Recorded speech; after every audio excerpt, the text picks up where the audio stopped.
It's an amazing camera, you've got a fantastic lens on it, you've took the best photo you've ever taken. You're so proud of it.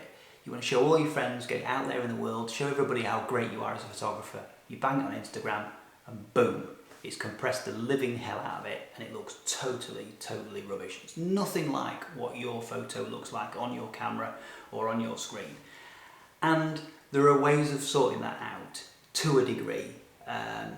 And that's what we're going to talk about today. But before we get into that, and the settings that I use in order to get my photos out there, is you've got to remember that Instagram are definitely going to still compress that photo. They're definitely going to still make some kind of compression to it. The trick here is to try and lessen the amount of compression that Instagram needs to do on your images so they come out as close to the original as you could possibly get. There are a few different sizes that you can use. There is a square, which is 1x1. There is a 3x2, 16x9, and there are 4x5. And all these are standard crop features, even in a mobile phone. If you go to a mobile phone and you go to crop and you click on the little arrow that points downwards or whatever it is that you've got that says crop on it, it will give you a list of sizes that will pop up. And one of those will be 3x5, 4x5, 1x1, 3x2, 16x9, etc, etc. They're all there basically for you to do, and you can crop them to that and then adjust your picture as you see fit. The thing to keep in mind when you're taking a photo is if you're doing it for Instagram, take it with that crop in mind. So think about what this photo is going to look like square and what you want in that photo when it's square, and try and keep that, or if it's 16x9, keep it at 16x9 and try and fit what you want and compose it in a way that means you don't lose too much of your image when you're cropping it down. So what settings do I use? What do I think are the best, and what do I think I like to use the most? Well, let's take a look and see what we've got.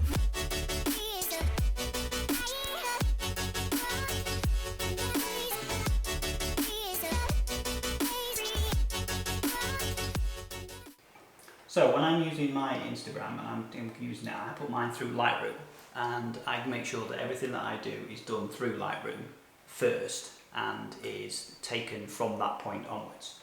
So first things first, what I will do is I will get my photo in, go up to crop, and then I will go to the sizing and I will take 4x5.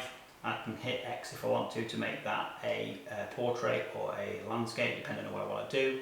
And I can adjust the size manually so that it fits in place.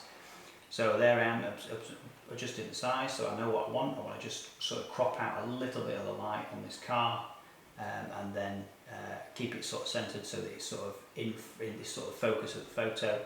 And then from that point on, it's pretty much it. It's done and set. Now, I said if I want to make it a landscape, I can do, which it is, or I can make it portrait by hitting X on my keyboard and it will flip back and forth. Once I've done that, then just going up to File and then Export, and then in here what we're going to do is we're going to choose a file path. So we want to make sure we're saving it in a place we can save it, which is where it is already. I'm going to go to the custom settings where it says rename to, and I'm going to select edit. And at that point there, I can add something underneath it. So in this case, I'm going to put _IG for Instagram and click OK. Leave everything else as the same as it is. Ask what to do, I'm going to leave it the same. And I'm also going to leave the quality and the file settings all the same. I'm going to uncheck limit file size to, so that it just sets it out as the largest file size. And then I'm going to resize to fit. And I'm going to set that to short edge.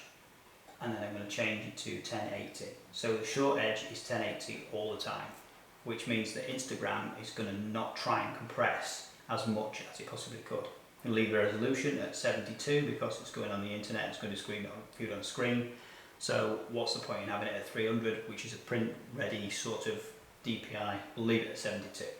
Everything else, that is the output, sharpening, metadata, watermarking and post-processing, I'm going to leave as they are, and I'm going to export it. And from that point on, that is basically it. That's all that you need to do.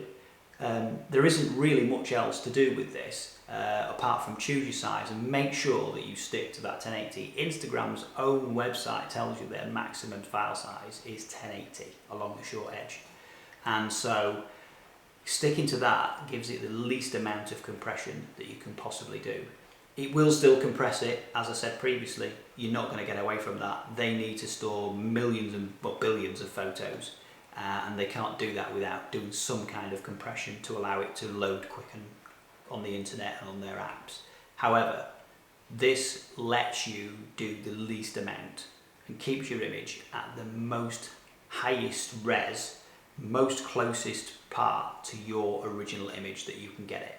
I hope that helped. Hope you enjoyed that. Hope that you got some insight into what you can do to make your images look amazing on Instagram. And I'll see you guys next time.